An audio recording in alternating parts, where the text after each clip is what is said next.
মানিকগঞ্জে রাস্তা সংস্কারের কাজ না করেই সমাপ্তির সাইনবোর্ড টাঙানোর অভিযোগ উঠেছে ইউপি সদস্য মোক্তার আলীর বিরুদ্ধে। ফেব্রুয়ারি মাসে সমাপ্তি দেখানো ওই কাজের জন্য ইতোমধ্যে অর্ধেক বিল উত্তোলন করে বাকি টাকার জন্য আবেদন করেছেন তিনি।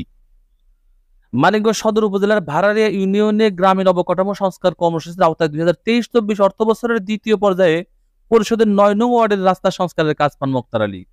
বরুণা ভাসানের বাড়ি থেকে চানমিয়ার বাড়ি পর্যন্ত রাস্তা সংস্কারের কাজ না করেই অর্ধেক বিল উত্তোলন করে পুরো বিলের জন্য আবেদন করেছেন তিনি।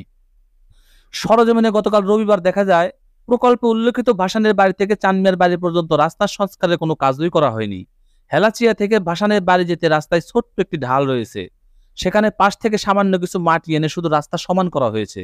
এ কাজে তার 1 থেকে 1.5 হাজার টাকা খরচ হয়েছে বলে অভিজ্ঞজনেরা মন্তব্য করেন। বরুণা গ্রামের মোহাম্মদ লুৎফর রহমান বলেন, এই ডালটা সমান করছে। এখানে কত টাকার মাটি হতে পারে? 1200-1400 টাকার মাটি হইব আর কি।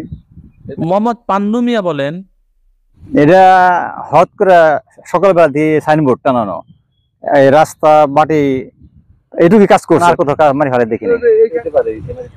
কতটুকু হবে?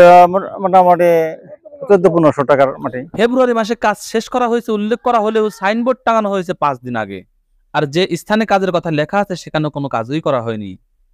প্রকল্প বাস্তবায়ন কমিটির সাধারণ সম্পাদক নূরজাহান বেগম বলেন, কোথাও কাজ হয়েছে কিনা সেটা বলতে পারবো না, মুক্তার ভাই সাইন করতে বলেছে তাই কমিটির কাগজে সাইন করেছি।